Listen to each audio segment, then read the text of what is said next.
सबसे बड़ी financial mistake क्या हो रही है आज के दिन में? पैसा जब हाथ में आए ना तो बड़ी समझदारी के साथ खर्च करें। शौक पूरे करने हैं। जिंदगी पहली सैलरी के बाद ही खत्म नहीं हो जाए।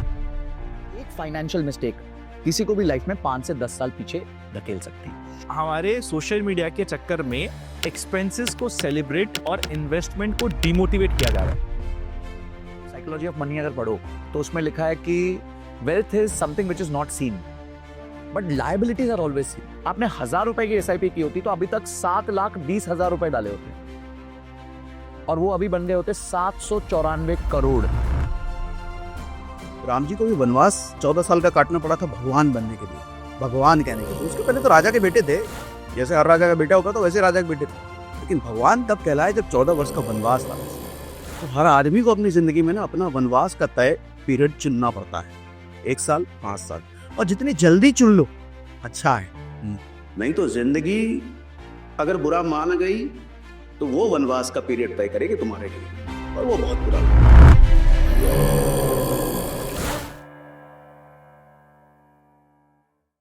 10 बिगेस्ट मनी मिस्टेक्स जो आज के दिन आप जाने अनजाने कर रहे हो, डिटेल में डिस्कस करेंगे आज के इस वीडियो में। और मैं अकेला नहीं करने वाला हूं, हमारे साथ सागर सर भी है और संजय सर भी है, और एक ही राउंड चलेगा।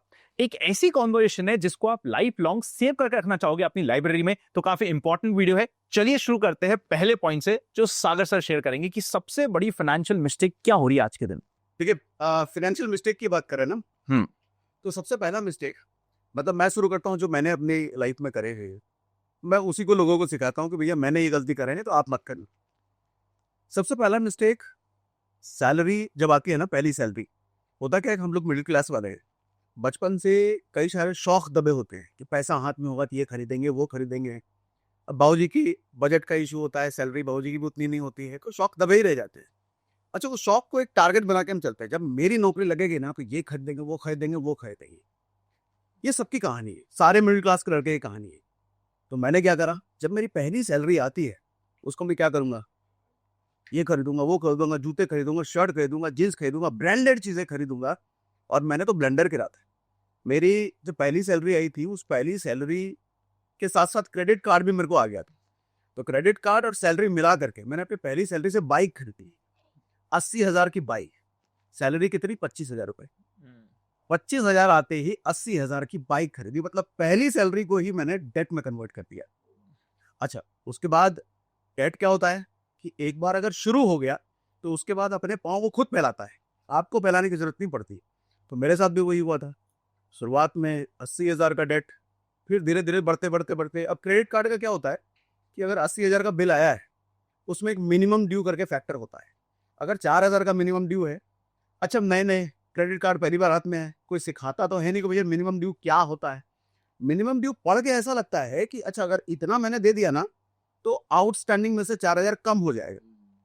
लेकिन कई महीनों बाद ये समझ में आता है तो कम ही नहीं हो रहा, मैं हर महीने 4,000 पे कर रहा हूँ लेकिन ये कम ही नहीं हो रहा, आउटस्टैंडिंग उतना का उतना ही, प्लस उसमें इंटरेस्ट और ऐड हो जा रहा है। तो पहली गलती ये है कि जब कमाई हाथ में आती है ना, वो बहुत ज्यादा बड़ी चीज है। पैसा जब हाथ में आया ना तो बड़ी समझदारी के साथ खर्च करें।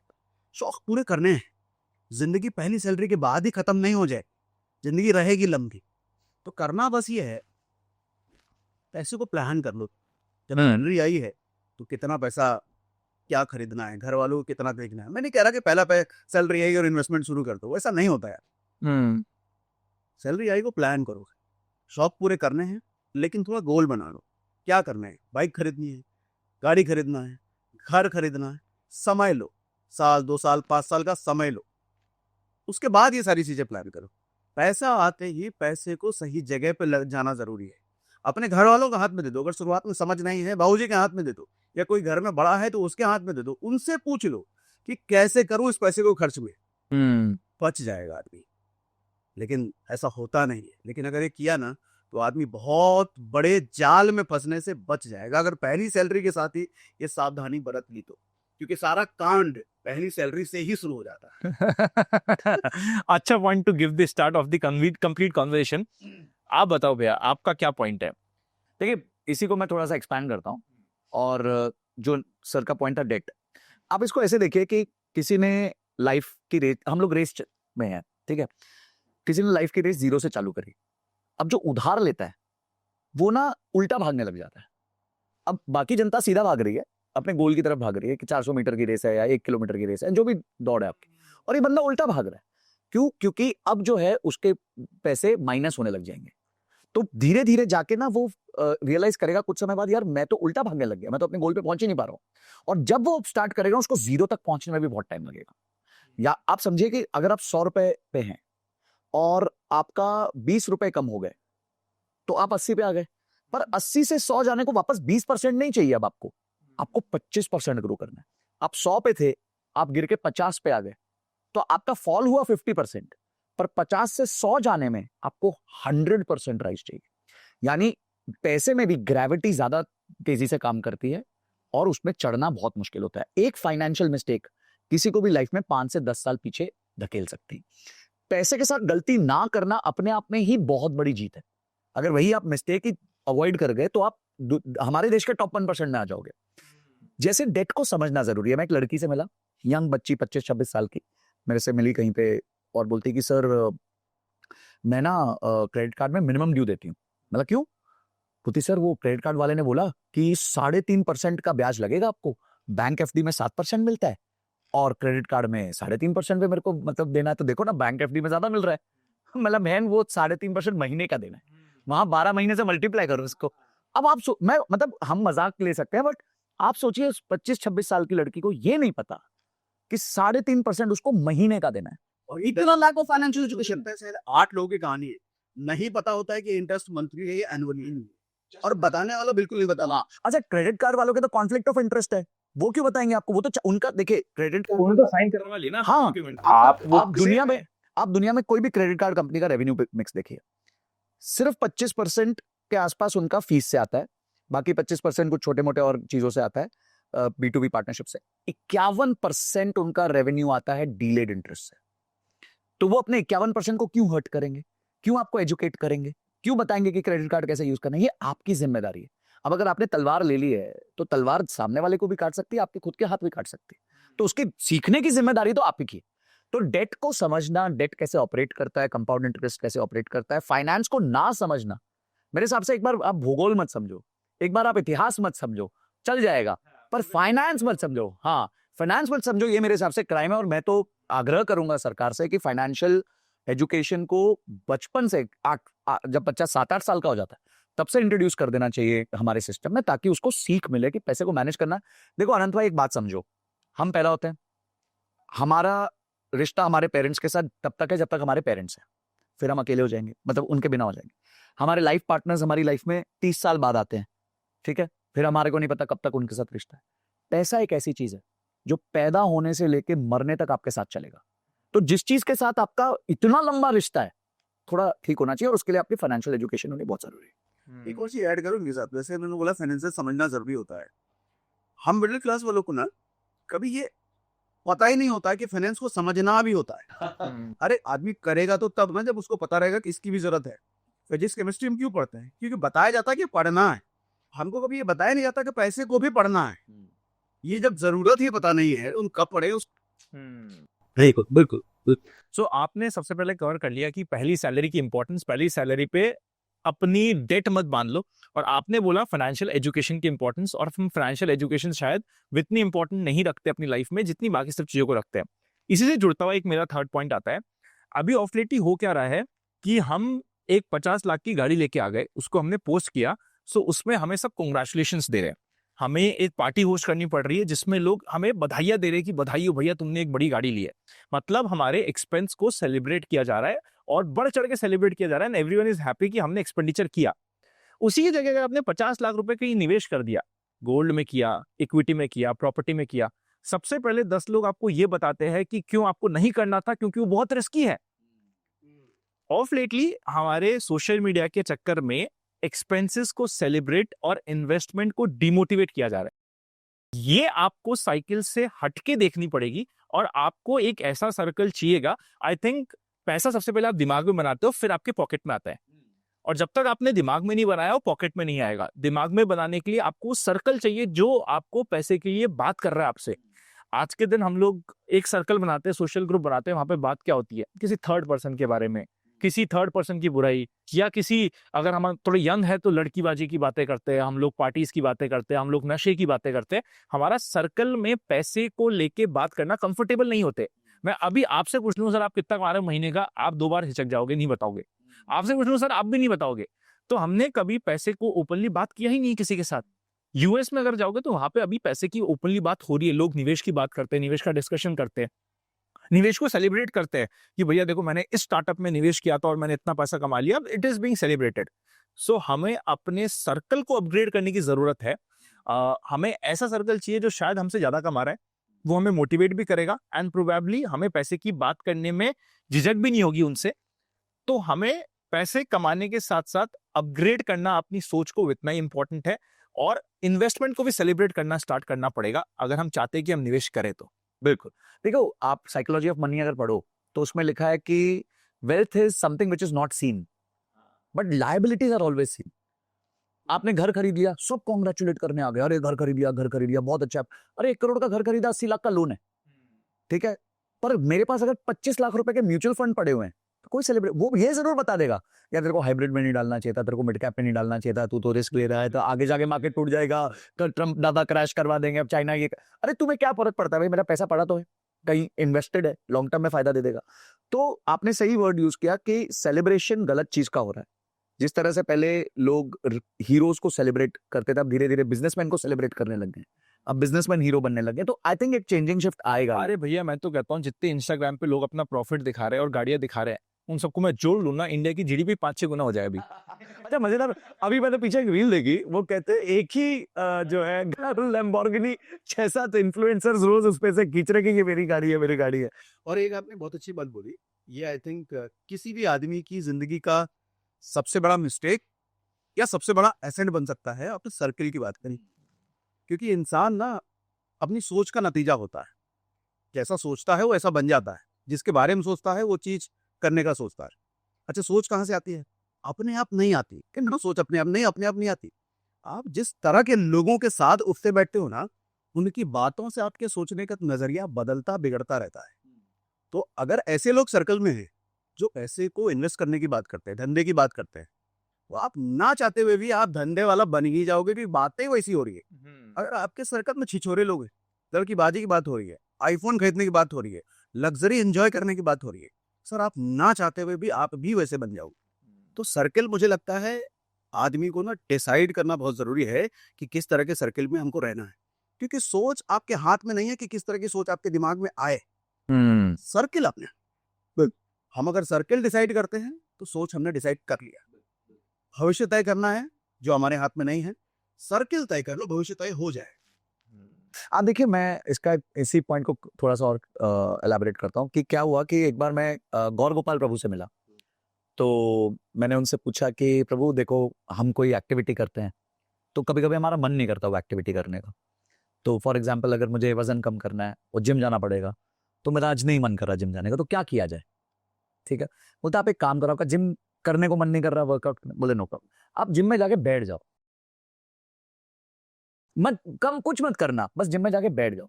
वहां की ऊर्जा, वहां की एनर्जी जो है वो आपसे अपने आप काम करवा लेगी। हम पूजा करते हैं, घर पे भी करते हैं, घर पे शायद हम 2 मिनट ठीक है फटाफट पढ़ लिया, बट जब आप उसी टाइम मंदिर में होते हो तो वो पूरा सत्संग जो होता है, पूरी जो वहां पे चैंटिंग होती है, एनर्जीज होती हैं, भगवान आपके सामने होते हैं, तो आपका अपने आप 15-20 मिनट, आधा घंटा आप वहां बैठ जाते हो। तो बिल्कुल सही बात की कि अपना सर्कल जो है ना, वही आपको, वो कहते हैं ना average of 5 people, your network defines your net worth and the use of your network. देखिए, कुछ लोग होते हैं, ठीक है, उनके पास कॉन्टैक्ट लिस्ट में बहुत लोग हैं, पर उनको रीच आउट करना उनके साथ, और लोग है ना सिर्फ सोचते हैं कि मैं इनसे लूं कैसे, किसी में भी कंट्रीब्यूशन की भावना नहीं कि मैं दूं कैसे इनको, कि मैं कुछ दूंगा। और हर व्यक्ति, चाहे आपसे वो बड़ा हो चाहे वो छोटा हो, उसको कोई ना कोई नीड और लाइफ में प्रॉब्लम होती ही है, जो आप बिल्कुल प्लग कर सकते हो। और अगर आप वो प्लग कर दोगे तो वो आपको क्या क्या दे देगा आप सोच नहीं सकते।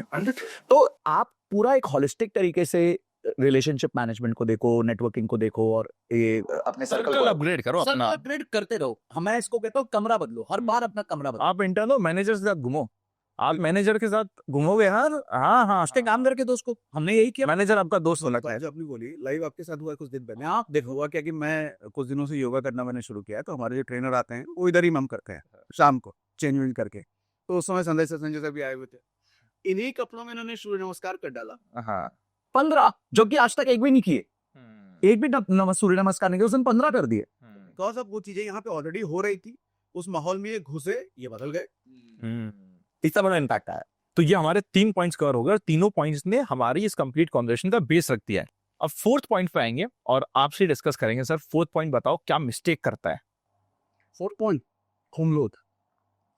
सर होम लोन कर लेना अच्छी बात है, हमने बचपन से सुना है कि भैया घर होना चाहिए, घर एक एसेट है, लाइबिलिटी नहीं है। होम लोन तो अच्छा लोन है। हाँ बता रहा हूँ ना, अर्ली एज में होम लोन बुरा है।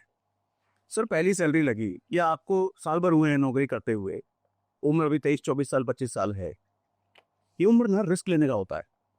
क्यों? क्योंकि आपको एक्सप्लोर करना है लाइफ, इनकम ऑप्शंस एक्सप्लोर करने हैं, नए नए तरीके कमाने के एक्सप्लोर करने हैं। अच्छा जब आप चीजें एक्सप्लोर करते हो ना, तो कई बार रिस्क ये होता है यार नई चीज एक्सप्लोर करने में पुराना वाला खत्म ना हो जाए, पुरानी वाली इनकम ना चली जाए।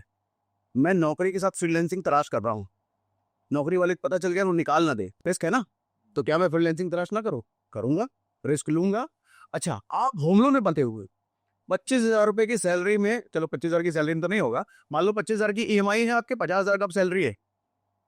सर आप कभी रिस्क लोगे ही नहीं, इस डर में कि बॉस को पता ना चल जाए, आप कभी फ्रीलांसिंग ट्राई नहीं करोगे। अच्छा इस चक्कर में होगा क्या, खराब होगी नहीं जिंदगी आपका। वो फ्रीलांसिंग में जाना या नया बिजनेस अपॉर्चुनिटी तलाश करना आपको कहाँ लेके जाता है लाइफ में पता नहीं, लेकिन आपने जस्ट एक होम लोन की ईएमआई मेरी कहाँ से जाएगी, इस डर से आपने वो नई चीज नहीं ट्राई करी, बॉस को पता चल जाएगा, कर ली ना जिंदगी खराब।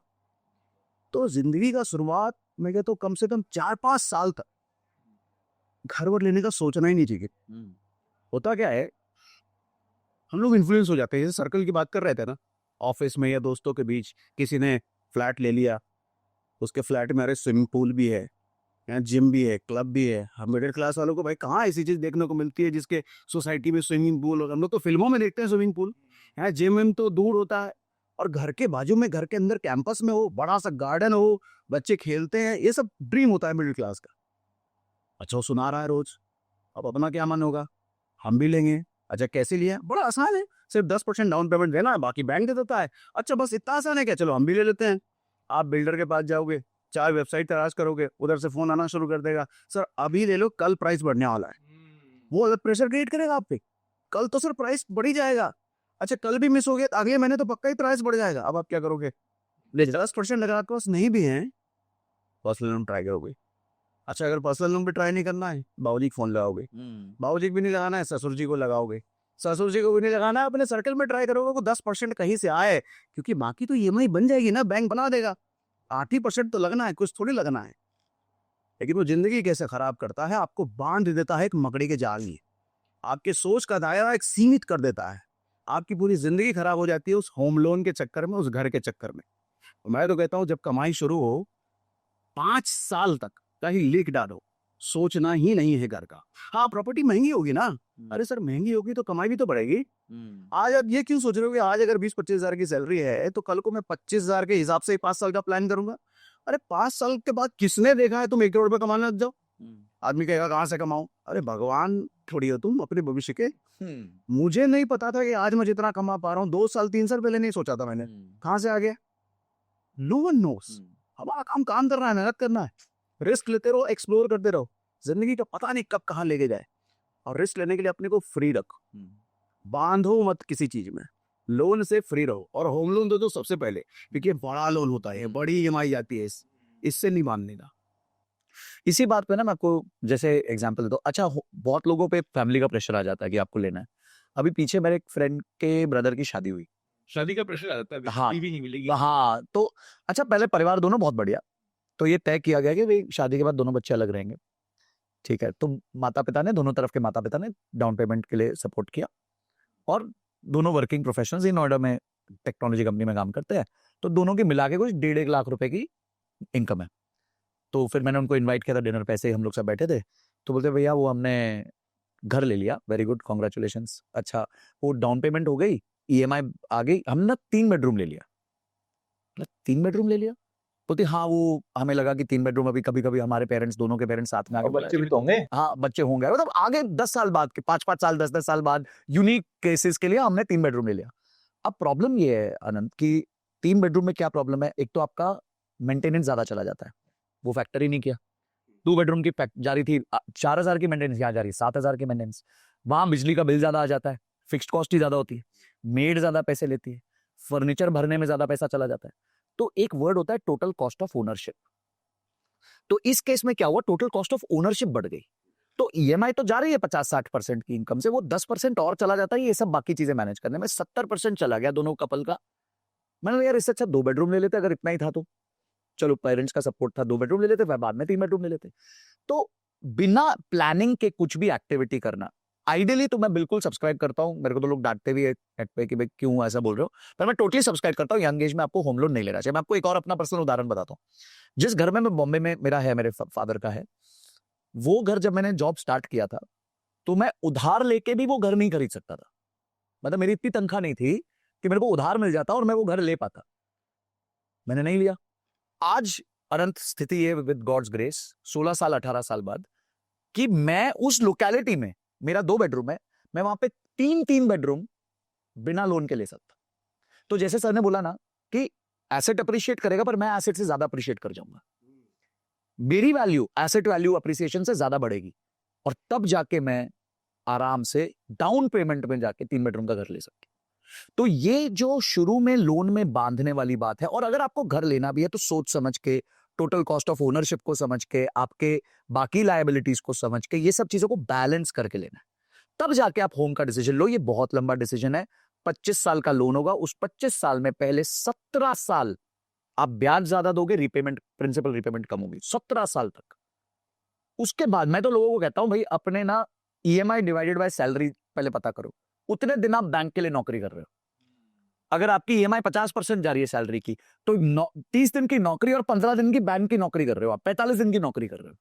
इसको कम करो भैया पहले जिंदगी में, सबसे पहले तो होम लोन को सोच समझ के लीजिए, प्लान कीजिए, ओवर एक्सपैंड मत कीजिए। घर की टोटल कॉस्ट ऑफ ओनरशिप को समझिए, जिसमें मेंटेनेंस भी आती है, जिसमें फर्नीचर भी आता है, जिसमें बिजली भी आती है, मेड भी आती है, सब आता है। उसके बाद डिसीजन सही लीजिए। और एक और चीज ऐड करूं संजय सर, आदमी ना ये सोच लेता है कि अगर उसकी 20,000 की सैलरी से जॉब शुरू हुई है, लाइफ शुरू हुई है, तो हिसाब लगाता है कि 5 साल बाद मेरी सैलरी कितनी होगी, लाख रुपए हो जाएगी, 1.5 लाख हो जाएगी, 2 लाख हो जाएगी। गलत करता है वो। मालूम कैसे? आदमी स्किल की इन्वेस्टमेंट का रिटर्न सोच नहीं पाता। आज 20,000 है ना, आज नई नई चीजें सीखो, और वो नई नई चीज सीखने की वजह से पता नहीं 5 साल बाद कितने का रिटर्न मिलेगा, क्योंकि म्यूचुअल फंड 12-15% दे सकता है, गोल्ड 10-12% दे सकता है, एफडी 7% दे सकता है। स्किल कितने परसेंट देगा दुनिया में आज तक मेजर ही नहीं कर सकता कोई। 1000% देगा, 1,00,000% देगा, पता नहीं। तो डालो ना स्किल पे पूरा समय, लगाओ ना दिमाग उस पे, खूब झोंको ना उस पे, फिर देखो कितना रिटर्न। आज 20,000 है ना, 5 साल बाद 1 करोड़ रुपए आने लग जाएगा, पता ही नहीं। अरे आता है, बिल्कुल बिल्कुल, हमने नहीं सोचा था, आ रहे हैं भैया। सही कह रहे हो। अच्छा, इसी से मैं अगली मिस्टेक पे आता हूँ, 5th मिस्टेक पे। वो है कि हम है ना, जिस दिन पढ़ाई करके निकलते हैं, हमने बैचलर्स कर ली, मास्टर्स कर ली, जो हमें लगता है कि हमारी पीक पढ़ाई है, उसके बाद हमें लगता है कि हमें अपने स्किल्स पे निवेश जीरो करना है। अब ये मेरे एम्प्लॉयर की रिस्पॉन्सिबिलिटी है कि मेरे को पढ़ाए, कि भैया मैंने जॉब कर ली, अनंत जी मैं आपके यहाँ जॉब कर रहा हूँ, मैं आपके यहाँ म्यूचुअल फंड एनालिस्ट हूँ, अब मेरे अनंत की रिस्पॉन्सिबिलिटी है ना मुझे ग्रो कराने के लिए। अरे ऐसा क्यों है भाई, तुम्हारी क्यों नहीं है? और लोगों को ये लगता है कि बस मैंने इतना पढ़ लिया, उसके बाद मुझे पढ़ने की जरूरत नहीं है। भाई जिस दिन आप मार्केट में घुसोगे, उस दिन आपको पढ़ने की शुरुआत होती है, उस दिन स्किल्स की शुरुआत होती है। मेरे सामने एक लाइव एग्जांपल, एक व्यक्ति हमारे साथ MIS में बच्चा काम करता था, 18,000 की तनख्वाह पे, और मेरे पास एक दिन तड़तड़ाते हुए आया आनंद, अरे संजय सर मेरे को मेरी तनख्वाह बढ़ाओ। मैंने क्यों? बोलता है कि मेरा घर नहीं मतलब चल रहा है इससे। मतलब तेरे गुजारे की रिस्पॉन्सिबिलिटी मेरी थोड़ी है यार। तो बोलता नहीं मेरे को बढ़ा के दो, 25,000 करके दो। मतलब तू वैल्यू क्या ऐड करेगा, क्योंकि इसी सैलरी पे मुझे एक नया बंदा मिल जाएगा। मतलब ठीक है, तू बुरा मत मान, बैठ मेरे साथ, तू स्किल्स को अपग्रेड करिए कर। तो उसने ना कोर्स कर, ठीक है, 50-60,000 का कोर्स किया, उसको EMI मिल गई, सब हो गया। अनंत उसमें उसके बाद उसने अपना यूट्यूब चैनल चालू कर लिया। सागर सर उसने वो बहुत सारे फ्रीलांसिंग प्लेटफॉर्म्स पे अपने आपको लिस्ट करवा दिया, ठीक है। Today after 18 to 20 months he is having a batch जिसमें वो 3,000 रुपए में एक्सेल सिखाता है लोगों को। 80 लोग पर मंथ बैच में लेते हैं। 2,40,000 रुपए की उसकी वो वाली इनकम है, और बाकी कुछ उसको इंटरनेशनल प्रोजेक्ट्स मिलते हैं जहाँ से वो 50-70 हज़ार और कमाता है। और बंदा मेरे साथ 200 घंटे काम करता था, आज 50 घंटे काम करता है। तो आप समझिए कि इतना बड़ा शिफ्ट, एक 18,000 वाला 1.5 से 2 साल के अंदर 3 लाख रुपए पहुंच गया और अपने एफर्ट को उसने 1/10 कर दिया। मतलब अगर वो 10 टाइम्स एफर्ट करेगा तो 30 लाख पे पहुंच जाएगा। तो बिल्कुल सही कहा सागर सर ने कि आपका विजन होराइजन आपको पता ही नहीं कहां लेके जा सकता है। 75% जो एंटरप्रेन्योर्स आज बिलियनर्स हैं वो जीरो वेल्थ से आए हैं, फर्स्ट जनरेशन एंटरप्रेन्योर्स हैं। तो उनके रिटर्न्स देखो कितने हो गए, वो तो जीरो से चालू हुए थे, कैलकुलेटर रिटर्न्स ही नहीं निकाल दे पाएगा। तो आप एक रूल बना लीजिए जैसे मैंने बनाया था। मेरा रूल था मेरी आमदनी का 5% मैं अपनी अपस्किलिंग में डालता था। तो आप कोई भी रूल बना लीजिए, शुरुआत में हो सकता है अभी आमदनी का मैं तो थोड़ा कम बना लीजिए, और तब तो कोर्सेज महंगे होते थे, आज तो बहुत ईजी हो गया। आप तो यूट्यूब पे फ्री अवेलेबल है सर, तो ढूंढने की जरूरत है बस। वैसे तो हाँ, बस आप अपना फोकस अटेंशन दे दो। जो आप 4 घंटे जाके नेटफ्लिक्स को दे देते हो, लाश की तरह पड़े रहते हो जाके घर पे और देखते रहते हो पूरा टाइम नेटफ्लिक्स। यार भैया आप मानोगे नहीं, मैंने अभी पिछले 6 महीने से ये सारी ऐप्स हटाई है। मेरे जिंदगी बदल रही होगी। मेरे पास अमेजोन नहीं है, मेरे पास नेटफ्लिक्स नहीं, सब्सक्रिप्शन सबका चल रहा होगा, मेरे पास कोई हॉटस्टार नहीं है, ये सब एप्लीकेशन हटाई। सारा जीवन में इतना टाइम है पता नहीं था। अरे भाई मैं शाम को बैठता हूँ, बच्चे के साथ खेल लेता हूँ, उसके साथ घूमने निकल जाता हूँ डेली। मैं मेरी वाइफ के साथ दिन में जरूरत होती है तो कॉफी पे निकल जाते हैं दिन में 4 बजे, और टाइम ही टाइम है। भाई साहब इतना फ्री आदमी को कभी नहीं लगा मेरे को कि मैं इतना फ्री हो सकता हूँ। नेटफ्लिक्स का जो कंपटीशन है, नेटफ्लिक्स का कंपटीशन थिएटर मूवीज नहीं है, नेटफ्लिक्स का कंपटीशन आपकी नींद है। अरे यार भाई साहब वो आपकी नींद को मार रहा है ना, उसको जितना कम आप सोए उतना टाइम ज्यादा दोगे। इसलिए तो उसने पूरा डिजाइन नेटफ्लिक्स एंड चिल। अगला एपिसोड जैसे ही आ रहा होता तो वो फटाक से बटन दबा के अगला एपिसोड चालू होता है, उसका इंट्रो आप स्किप कर सकते हो। उन्होंने डिजाइन किया है साइकोलॉजी के थ्रू, और इसलिए वो चलते हैं, इतना रेवेन्यू करते हैं। आप हटा दो जिंदगी से जैसे आपने किया, मतलब आपका ट्रांसफर। सोशल मीडिया नहीं हटा पा रहा क्योंकि ऑब्वियसली ब्रेड एंड बटर है। नहीं, मैं स्क्रॉल भी करता हूँ इंस्टाग्राम भी, ऑल्दो मेरी फीड पे जो मेरा कंटेंट है उसके रिलेटेड ही अराउंड कुछ ना कुछ नए आइडियाज, कुछ मोटिवेशन आता रहता है। एक स्टूडेंट को बोला, मैंने बोला you show me your feed, I tell you your future. मैं इंटरव्यू जब करता हूँ ना, हाँ। तो मैं मोबाइल लेता हूँ, अरे सामने वाले अच्छा टेक्निक। देखता हूँ यूट्यूब पे क्या सजेशन में आता है, इंस्टा पे क्या सजेशन में आता है, बाकी सवाल खत्म हो जाते हैं। डीप बता देते हैं कि वो क्या है। डीप सागर सर, वेरी गुड। मैं भी अब आगे से करूंगा, बिल्कुल फीड बता देता है उस आदमी का फ्यूचर क्या है। वो जो देखता है वो वैसा ही है। बिल्कुल सही कह रहे हो। हाँ सर कभी ऐसा नहीं हो फीड इतनी इंटरेस्टिंग लगे कि आप भी चालू हो जाओ वहीं पे इंटरव्यू लेते लेते बोले इंटरव्यू के बाद में इसमें ज्यादा मजा आ रहा है फीड में। तो ये तो एक और मिस्टेक हो गई। ये फीड तो हमारे पास थी नहीं। तो ये तो एक और मिस्टेक हो गई कि आपकी फीड भी ठीक करनी चाहिए। ये एक मिस्टेक भी होगी, आपको अपनी फीड ठीक करनी है, क्योंकि जितना जो चीज आप देखोगे। अच्छा, बीच में ना एक कॉन्स्पिरेसी आई थी। कॉन्स्पिरेसी ये आई थी कि अगर आप चाइना को देखेंगे तो चाइना का जो लोकल फीड है, जो वो चाइना में चलाते हैं टिकटॉक में, वो सारा डिजाइन, इंजीनियरिंग, ग्रोथ इसके अराउंड है। पर जो वो बाकी कंट्रीज के फीड होते हैं ना, वो सारे डांस और इन सब पे वो ज्यादा पुश करते हैं content. This was a conspiracy. Just imagine अगर ये सच है तो वो क्या क्या लेवल पे लड़ रहे हैं। हम सोचते हैं कि सारी लड़ाइयां जो है वेपन से होती हैं, मास मर्डर से होती हैं। तो पहले न्यूज में भी था कि चाइना के जो इन्फ्लुएंसर्स हैं जो लाइफस्टाइल लग्जरीज दिखाते हैं उनको बैन किया है उनके सोशल मीडिया प्लेटफॉर्म ने। जस्ट इमेजिन, जो लग्जरीज दिखाते हैं उनको बैन ये नहीं कर सकते। बहुत बढ़िया किया। ये काबुलियम चलता है। हाँ डांस न्यूज में जाएगा लोगों को तलाश करे तो हाँ। चाइना में है ऐसा। क्योंकि हम आज के दिन हमारा यूथ बहुत टाइम स्पेंड कर रहा है। तो इसी से मैं 6th पॉइंट पे भी आता हूँ कॉन्वर्सेशन को आगे बढ़ाते हुए कि आपको एसेट की इंपॉर्टेंस जितना जल्दी समझोगे उतना मजा आएगा। जैसे मेरे दादाजी हमेशा एग्जांपल देते हैं कि भैया 100 रुपए की उनकी सैलरी हुआ करती थी 1965 में। 100 रुपए थी, फिर 1966-7 तक 500 रुपए महीने तक वो पहुंच गए थे, वो अपग्रेड हो गए थे। 500 रुपए महीना मतलब राजा भोज। उस समय मैं सब सोने का प्राइस देखा था 1967 के आसपास 100 रुपए का तोला था, रफली 78-79 राउंड फिगर में 100 रुपए का तोला था। आज अगर वो सेम सैलरी सेम काम कर रहे होते विदाउट अपस्किलिंग और हम इन्फ्लेशन से जोड़ ले 8% का इन्फ्लेशन, तो उनकी 500 रुपए की सैलरी हो जाती है आज के दिन 50-60 हजार एट मैक्स। और वो 100 रुपए तोला जो उस समय 500 रुपए तोला था वो आज है 5 लाख रुपए का, अगर हम 5 तोला लेना चाहे तो। क्योंकि 500 रुपए में 5 तोला आ रहा था वहां पे, अभी हम 5 तोला देखें तो 5 लाख रुपए का। 50,000 रुपए सैलरी का इन्फ्लेशन या नॉर्मल इन्फ्लेशन, और एसेट को हम बात करेंगे तो वो 5 लाख का पहुंच गया है। 50,000 वर्सेस 5 लाख में बहुत फर्क है, 10 गुना का फर्क आ चुका है। मुद्दे की बात यह है कि आपको यह समझना कि आपकी सिर्फ सैलरी पे अगर आप ये सोच रहे हो कि आपके 20 साल बाद के एक्सपेंडिचर्स निकल जाएंगे तो नहीं निकलेंगे। भाई साहब, अगर आपने एसेट में इन्वेस्ट नहीं किया, इंडिया की सबसे बड़ी एसेट आज के दिन क्या है? पॉपुलेशन। ये एसेट होने के साथ साथ आपके लिए लाइबिलिटी भी हो सकती है। हम कंपाउंडिंग की बात करते हैं कि भैया कंपाउंडिंग होगा 1 का 2, 2 का 4, 4 का सीधा आपको आप 4/4 करोगे तो 16 हो जाएगा, 16 का आप आगे बढ़ते जाओगे, तो हमें बहुत अच्छा लगता है सुनने में। But at the same time अगर आपकी ये कंपाउंडिंग पॉपुलेशन पे होगी 140 करोड़, 280 करोड़ होने में कितना टाइम लगेगा? 280 करोड़ से 600 करोड़, 1000 करोड़ होने में कितना टाइम लगेगा? पॉपुलेशन भी बढ़ रही है। जब किसी कंट्री की पॉपुलेशन एक्सपैंड हो रही है, कंपाउंड होने वाली है अगले 10 सालों में, तो वहां पे जब वो कंपाउंड हो रही है, कैश किल हो जाएगा, कैश खत्म हो जाएगा, कैश की वैल्यू डेप्रिशिएट होना स्टार्ट होगी। आपका इररिस्पेक्टिव की कौन से एसेट में पैसा है वो बढ़ेगा, प्रॉपर्टी बढ़ेगा, गोल्ड बढ़ेगा, सिल्वर बढ़ेगा, इक्विटी बढ़ेगा, बिटकॉइन बढ़ेगा, क्रिप्टो, सब एसेट बढ़ेंगे उस पर्टिकुलर इकोनॉमी में जहां पे पॉपुलेशन लास्ट करेगी। स्पेसिफिकली वो सारे एसेट्स जो उस इकोनॉमी से लोकली गाइड होते हैं। फॉर एग्जांपल गोल्ड सिल्वर भी अब इंडिया से गाइड होने लग गया है। अगर हम बात करें इंडिया की प्राइस की, इक्विटी मार्केट इंडिया का चलता ही है। अगर आपका पैसा एसेट में नहीं है, आपकी सैलरी के ऊपर आज से 20 साल बाद वाले एक्सपेंडिचर्स, आप अगर सिर्फ अपने आप को बिना अपस्किल करे हुए इन्फ्लेशन से कि 10% सैलरी बढ़ती जा रही है, आप समझो निकाल पाओगे? नहीं निकाल पाओगे, आप फंस जाओगे। तो एसेट की इंपॉर्टेंस समझ के निवेश करना बहुत इंपॉर्टेंट है, और पहला निवेश बहुत डिफिकल्ट होगा। तो मैं कहता हूं भाई आप 1000 रुपए से स्टार्ट करो, पर स्टार्ट करो। अगर आपकी सैलरी ज्यादा है 15,000 से स्टार्ट करो। आपका वो रूल ऑफ 15 चलता ही है, 15 साल 15%, 15,000 रुपए पर मंथ 15 साल में 1 करोड़ बनाता है। बट वही आने वाले 15 साल में वो 10 करोड़ बना देता है। आपको सीधा 9x रिटर्न मिल जाते हैं अगर आप आने वाले 10 साल और रख लो।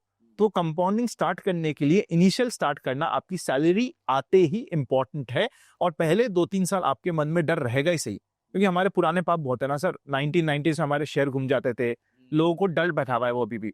मतलब फियर वर्सेस ग्रीड का एक थ्योरी होती है कि सपोज यहाँ पे हमारे को सॉकेट से करंट आ रहा है, मैं बोलूँ आपको कि करंट पे लगाओ हाथ, आपको डर लगेगा, हमें पता चल गया। फिर मैं सागर भैया को बोलूँ लगो लगाओ सॉकेट पे हाथ, वो और डरेंगे कि भाई नहीं लगाना। आपको बोलूंगा, आप बोलोगे यार करंट आ रहा है क्यों लगाऊं, मुझे डर बढ़ चुका है कि यार उसको मैंने देख लिया, शौक आ गया है। इसी की जगह में अगर आपको कुछ गेन हो रहा है, आपको खुशी हो रही है, आपने गाड़ी ली, मर्सिडीज ली पहली बार, बहुत खुशी हुई, दूसरी सेम मर्सिडीज में क्या खुशी होगी, तीसरी में, चौथी में, तो जो हमारी हैप्पीनेस होती है सेम चीज से हमें कम मिलने लगती है, और जो पेन होता है वो सेम पेन से ज्यादा होता है। इक्विटी मार्केट का लोगों को पेन बैठा हुआ है, क्रिप्टो मार्केट का लोगों को पेन बैठा हुआ है कि भैया स्कैम हो जाता है, ये हो जाता है। या गोल्ड में लोगों को कई बार रिटर्न्स नहीं मिले, 2004 से 2014 गोल्ड के रिटर्न्स बहुत कम थे, ऑलमोस्ट 3-4-5% के थे, तो लगता है कि यार वो पेन बैठा हुआ है, नहीं करना।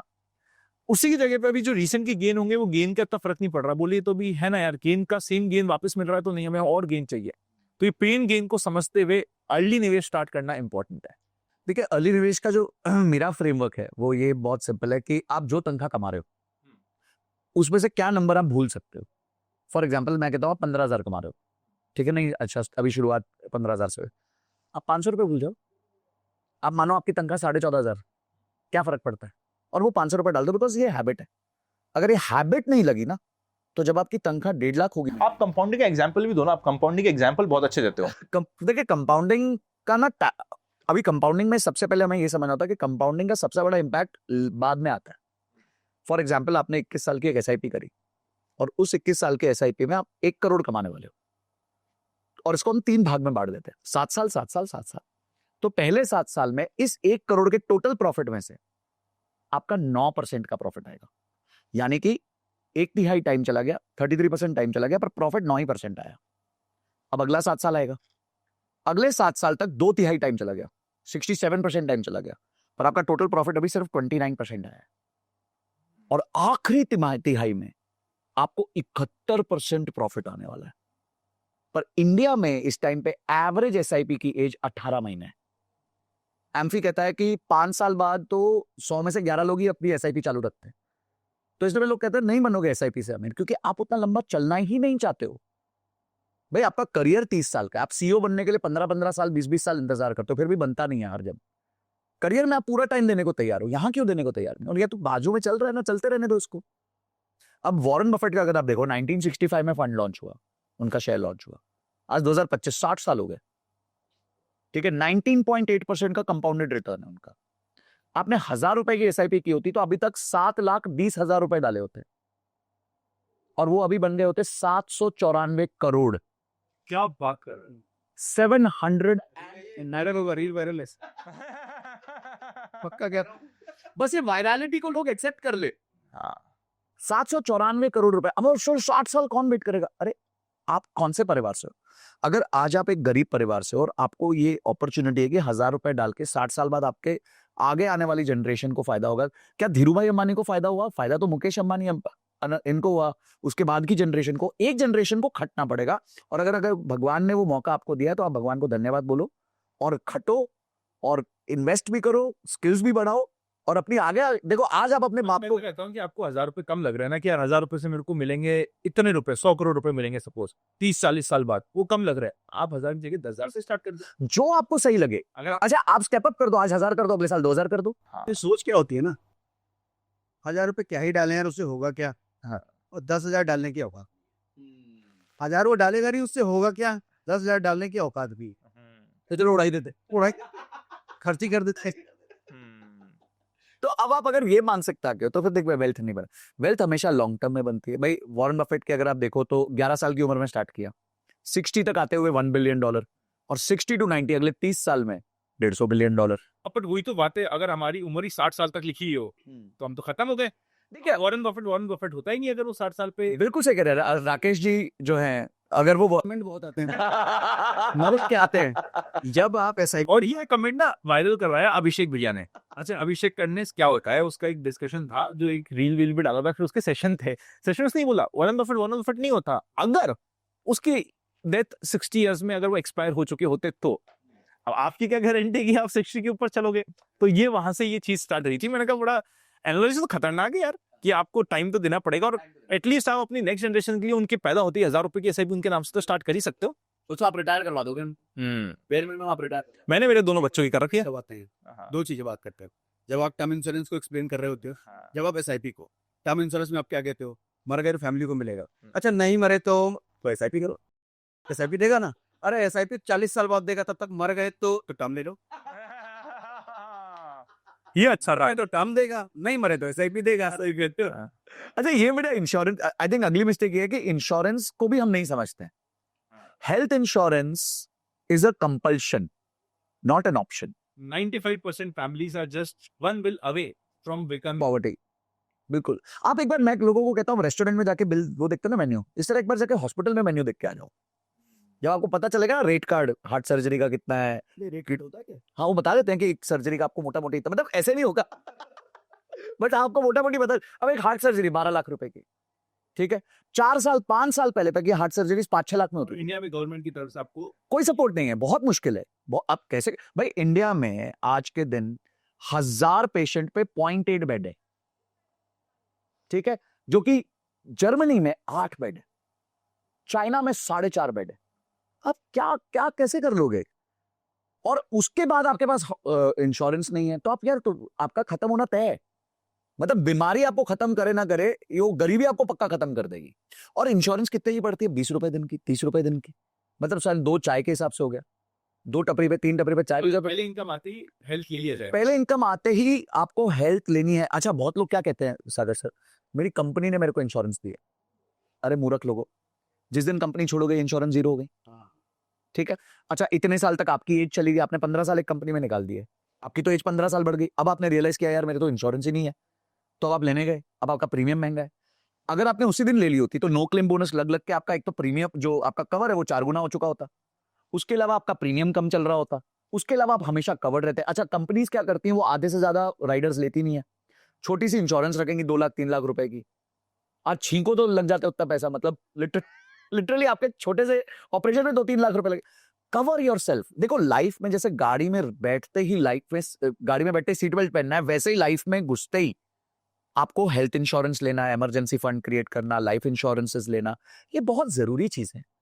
और अगर आप इनको नहीं करके आप सोचते हो अपुनिच भगवान है और सब हम चलते रहेंगे जिंदगी भर, हमारे को कुछ नहीं होगा, देन एक बस झटका जरूरी है हमारे को, और इट विल फिनिश एवरीथिंग। और कोई एसआईपी, कोई म्यूचुअल फंड, कोई स्टॉक मार्केट इन्वेस्टमेंट काम नहीं करता जब जरूरत हेल्थ इंश्योरेंस की पड़ जाती है। होता क्या है, हॉस्पिटलाइज हो गए, हेल्थ इंश्योरेंस लिया नहीं है, एसआईपी म्यूचुअल फंड खूब ले रखा है, कहाँ जाएगा मालूम? सब हॉस्पिटल में जाएगा निकल करके।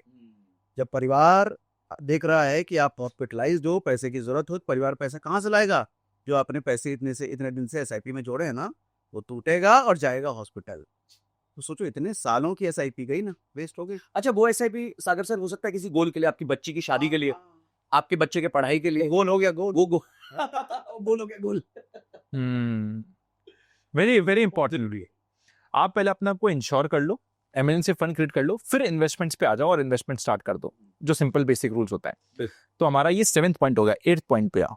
8 पॉइंट क्या करें? एसेट होता क्या है ये बताता हूं, मतलब आम आदमी की भाषा में, नॉट इन टेक्निकल टर्म्स। देखो जब आपके पास बैंक में पैसा होता है ना, बैंक में जब मैं कह रहा हूँ तो कोई भी एसेट में भी हो सकता है, कहीं प्रॉपर्टी में भी हो सकता है। तो आपके पास जब पैसा पीछे रिजर्व पड़ा होता है ना, तो एसेट को मैं कहता हूँ, एसेट होता है सुकून। और जिंदगी जीने के लिए ना सुकून बहुत जरूरी है। अगर सुकून है तो शांति से जिंदगी जियोगे, मजे से जिंदगी जियोगे। और सुकून अगर फिर भी नहीं समझ में आ रहा, तो ऐसे समझाता हूँ, जिंदगी में जब किसी का बाप होता है ना घर पे, और बच्चा नहीं भी कमा रहा है, लड़का जवान हो गया नहीं भी कमा पा रहा है, उसको टेंशन नहीं होती है, क्योंकि पैसे तो घर में बाप ला रहा है हर महीने। लेकिन जब बाप नहीं होता, जिम्मेदारी आप पर आ गई है, अब दिमाग हिल जाता है, अब सारी टेंशन सर पे, कैसे आएंगे पैसे। तो जब आपके बैंक में एसेट पड़ा हुआ है ना, तो बाप की तरह समझो आप। जिस तरीके से बाप है तो आप सुकून से जिंदगी जी रहे हो ना, एसेट अगर बैंक में है ना, उसी तरीके से सुकून से आराम से जिंदगी जियोगे। तो बाप इज इक्वल टू एसेट, मतलब उसको ऐसे सब एसेट इतना इंपॉर्टेंट है, वो बाप की तरह है। जब तक रहेगा, सर पे छत रखेगा, बारिश में भीगने जाओगे तो भैया छाता बन के काम करेगा, कहीं गड्ढे में गिरने की नौबत आएगी तो सामने रोक देगा। वो एसेट वो नहीं है, वो बाप है। बाप तो जो रियल बात है वो तो चला जाएगा एक दिन, लेकिन वो वाला एसेट वो मरते दम तक साथ रहेगा, संरक्षण देगा आपको, बहुत बढ़िया संरक्षण देगा। देखिए, अगली मिस्टेक जो मुझे ऐसे लगता है वो है फाइनेंशियल प्रोक्रेस्टिनेशन। ये लोगों को मिस्टेक हो गई है कि मैं कल कर दूंगा, मैं परसों कर दूंगा। आज मेरे, या तो मेरे पास इतना पैसा है कि मुझे जरूरत नहीं है, या इतना कम पैसा है कि मेरी औकात नहीं है। ठीक है, मतलब, और उनको पता नहीं होता कि वो भारत, अब किसी कोई भी व्यक्ति 50,000 रुपए महीना कमा रहा है, वो तो सोचेगा मैं बहुत कम कमा रहा हूं। अरे भाई साहब, अगर आप 50,000 रुपए कमा रहे तो इस देश के टॉप 5% पे हो आप। तो आप इस बात को लेके मत रो। हाँ, आपकी दौड़ होनी चाहिए, आप 1 लाख कमाओ, 2 लाख कमाओ, वो तो दौड़ चलती रहेगी, जीवन भर चलती रहेगी। पर आज जो आपके पास है, उससे आज अपनी फाइनेंशियल प्लानिंग को करना बहुत जरूरी है। इसको प्रोक्रेस्टिनेट मत करिए। वो बोलते हैं ना कि आप बिल्कुल सही कह रहे हो। वो एक जस्ट लाइन याद आई कि कुछ ना करना भी कुछ करना है। मतलब not taking a decision is also a decision and probably one of the biggest decision. बिल्कुल बिल्कुल, no, inaction is also action. ठीक है, बट इनएक्शन आपके फाइनेंशियल फील्ड में ना बहुत प्रॉब्लम खड़ी कर देता है। 10 साल अगर आप लेट हो गए ना इन्वेस्टमेंट में, तो आपको सेम गोल अचीव करने के लिए करीबन 3 से 4 गुना इन्वेस्टमेंट करना पड़ता है। जस्ट इमेजिन कि जो काम आप शायद 10,000 की एसआईपी से कर सकते थे, अब आपको सेम काम अचीव करने के लिए 30,000 की एसआईपी लगेगी। क्या आपने अपनी इनकम 3 गुना बढ़ा ली है? शायद नहीं बढ़ी होगी। तो आप आज चालू कर दो। And it is okay to make mistakes, it is okay, आप बट सीखो उस मिस्टेक से, और मिस्टेक बहुत बड़ी मत करो। मैं अब एक लड़के से मिला, 25-26 साल का था, कॉल सेंटर एजेंट।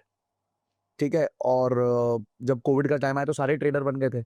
ठीक है, तो वो भी बन गया, उसने भी ऑप्शंस खरीद लिए, और शुरू का बिगनर्स लग गया उसका, तो 7-8% महीने का बना लिया। वही अपुनिच भगवान है। तो उसने सबको दिखाया अपना ग्रीन शॉट। तो ग्रीन शॉट, जब मैं स्क्रीन शॉट नहीं कहता, मैं ग्रीन शॉट कहता हूँ ग्रीन कलर से स्क्रीन शॉट लाल में दिखाता है, तो ग्रीन शॉट ही है वो। ठीक है, जबकि जीरो था बहुत क्लियरली बोलता है, देखो यहाँ पे आके लॉस करोगे, उसका लोगो लाल रंग का है। वो तो आपको पहले से ही बता रहा है कि आप लाल ही होने वाले हो यहाँ पे। ठीक है, तो no, वो लोग क्लियरली कम्युनिकेट कर रहे हैं। I think people are not understanding it. तो ग्रीन शॉट दिखाया, तो सब मेरा भी पैसा रख, मेरा भी। भाई उसने 70 लाख रुपए ले लिए लोगों के। 6 महीने में वो 70 लाख हो गए जीरो।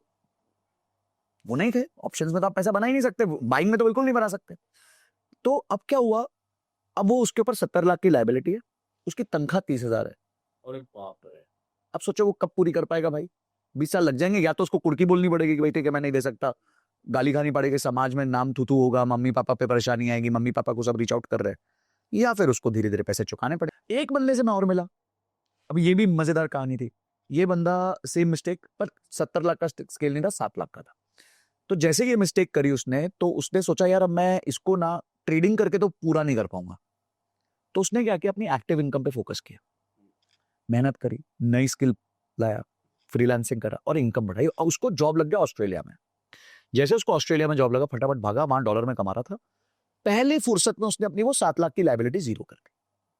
फिर उसने अपनी वेल्थ बिल्ड करनी चालू करी। टाइम लग गया, 5-7 साल लग गए, पर वो पिक्चर इस सब सिचुएशन से बाहर आ गया और अब वो बड़ा क्लियर है लाइफ में कि यार आराम से इन्वेस्ट करेंगे, किसी का उधार नहीं लेंगे, कुछ नहीं करेंगे। हम लोगों को ये कहते हैं कि उधार लेके आप इतनी रिस्की इन्वेस्टमेंट कर रहे हो, ये मत करो। उधार लेके कभी भी इन्वेस्टमेंट नहीं करते, उधार लेते हैं क्रिएशन के लिए। कुछ चीज क्रिएट करो, चाहे घर ही बना लो। मैं तो इवन ये भी बोलता हूँ कि अपने पापा जी और अपने ससुर जी के पैसे से भी इन्वेस्टमेंट मत करना सब। बहुत ताले पड़ेंगे घर पे। तो टुवर्ड्स द एंड हमारे रफली 9 पॉइंट हो गए। एक लास्ट पॉइंट छोटा सा ऐड करता हूँ जिसपे आई थिंक थोड़ा कन्वर्सेशन चल सकता है। जब आप पैसे कमाने लगो ना, अगर आप अपनी दोस्ती और अपने रिश्ते बना के रखना चाहते हो तो उधार देना बंद कर दो एक बार को। दिल की बात बोल दी। बहुत गया पैसा देने के बाद या तो रिश्ता रहेगा या पैसा रहेगा। हाँ। पैसा आप छोड़ नहीं सकते क्योंकि अभी भी कमाई हुई है, और उधार वो वापस देगा नहीं आपको। उधार की देखो कितनी खूबी है कि उधार लेने वाला एक मजबूरी बता के उधार ले लेता है, लेकिन उधार वापस मांगने वाला 100 मजबूरी बताता है, फिर भी उसको पैसे नहीं मिलते। और उधार मैं तो कहता हूँ भैया, अगर आपने सपोज किसी को कोई चाहते हो कि कोई आपको फोन करे रेगुलरली, उसे उधार ले लो 2-5 हजार का। हेलो भाई, पूछते रहेंगे। और आपको अगर अपने आप को एक रूल बना लो, भैया मैं नहीं देता हूँ फैमिली एंड फ्रेंड्स में अननेसेसरी उधार, ये मेरी फैमिली प्रिंसिपल में नहीं है। लोग बुरा मानेंगे, जब आप ना बोलोगे लोगों को, लोग बुरा मानेंगे, पर अगर आपने उधार दे दिया उसके बाद वापस मांगा तो ज्यादा बुरा मांगेंगे। ये तो वापस भी मांग रहा है हिसाब। जब आप कुछ नया करोगे, कुछ डिफिकल्ट करोगे, कुछ ऐसा करोगे जो आपके सोसाइटी के नॉर्म्स में नहीं आता है, आपके आज होता क्या है कि लोगों को ये दिक्कत नहीं कि तो आप पैसे कमा रहे हो, ये दिक्कत है कि यार ये दिखता तो मेरे सैबल की मेरे से खराब ही दिखता है, चश्मा भी लगा रहा है, मतलब मैं भी मूली पहना हूँ, ये भी मूली पहना हुआ है, एकदम सीधा साधा आदमी लगता है, मेरे सही तो है, ये कमा कैसे सकता है, ये मेरे से बेटर कैसे हो सकता है। लोगों को ये जो जलन होती ना कि यार ये मेरे से बेटर कैसे हो सकता है तो हमारे में से बीच में आपके मोहल्ले वाले सबसे पहले आपसे जलना स्टार्ट होंगे। ये साला ऐसे तो अभी हमारे सामने घूमता था, शॉर्ट्स पहन के घूमता था, आज साला ये बड़ा आदमी बना घूम रहा है। तो वो आपको 6 महीने के लिए ताने छोड़ने पड़ेंगे, क्योंकि जुबान नहीं होती है पैसे की, पर बोलता सबसे ज्यादा पैसा ही है। अरे बहुत क्या बात हो रही है। एक बार आप कमाने लगे ना, जो रिश्ते टूटे हैं ना सब जुड़ जाएंगे, सब दोस्त हो जाएंगे। वो कहते हैं ना, आपने भी गौर गोपाल दास का ही नाम लिया था सर का, तो गौर गोपाल दास सर का ही एक डायलॉग है, जिनके ना आते थे फोन उनके एसएमएस भी आने लगे, मेरा वक्त क्या बदला, मेरे नीम के पेड़ पे भी आम आने लगे। तो वक्त बदलने पे फोकस करो, 6 महीने गायब हो जाओ, ये आपके डायलॉग है। कि क्या है सर, बताओ ना एक बार। वो बड़ी पुरानी रील थी, बहुत वायरल हुआ था, 45-50 मिलियन लिया था वो ये था कि मैंने कहा था कि 6 महीने तक गायब हो जाओ, दुनिया वालों को लगे कि मर गया है, दुनिया वालों को लगे कि ये कहीं चला गया, कुछ पता नहीं है इसका। क्योंकि 6 महीने तक खुद को इतनी मेहनत करो, खुद पे इतनी मेहनत करो, कमरे में बंद होकर के सिर्फ खुद पर समय लगाओ, और 6 महीने बाद जब कमरे से निकलो तो सूरज की तरह इतनी चमक हो तुम में कि दुनिया वालों की आंखें चौंधी आ जाए तुमको देख। यही वो है जो 6 महीने था। तो मैं कहता हूँ जैसे राम जी को भी वनवास 14 साल का काटना पड़ा था भगवान बनने के लिए, भगवान कहने के लिए। उसके पहले तो राजा के बेटे थे, जैसे हर राजा का बेटा होता तो वैसे राजा के बेटे थे, लेकिन भगवान तब कहलाए जब 14 वर्ष का वनवास था। तो हर आदमी को अपनी जिंदगी में ना अपना वनवास का तय पीरियड चुनना पड़ता है, 1 साल 5 साल, और जितनी जल्दी चुन लो अच्छा है। नहीं तो जिंदगी अगर बुरा मान गई तो वो वनवास का पीरियड तय करेगी तुम्हारे लिए, और वो बहुत बुरा लगा।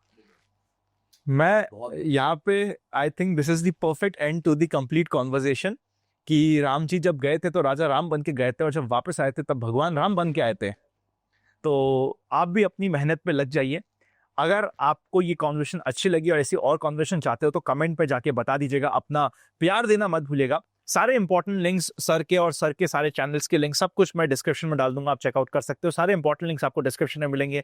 Happy learning, keep growing. ऐसी कॉन्वर्सेशंस कुछ ऐसी होती है जिसको शायद आपको हर 2-4 महीने में सुनने की जरूरत है, तो सुनिए इस कॉन्वर्सेशन को, बाद में अपने फैमिली के ग्रुप में शेयर कीजिए, क्योंकि हो सकता है कि आप आज के दिन लग रहा हो कि यार ये पॉइंट मैं तो फॉलो कर रहा हूं, पर आपकी फैमिली ग्रुप में, आपके कजिन्स के ग्रुप में, आपके जिनके लिए आप ट्रूली वेल विशर मानते हो अपने आप को कि यार मैं इसका अच्छा चाहता हूं लाइफ में, उनके साथ इस कॉन्वर्सेशन को शेयर कीजिए।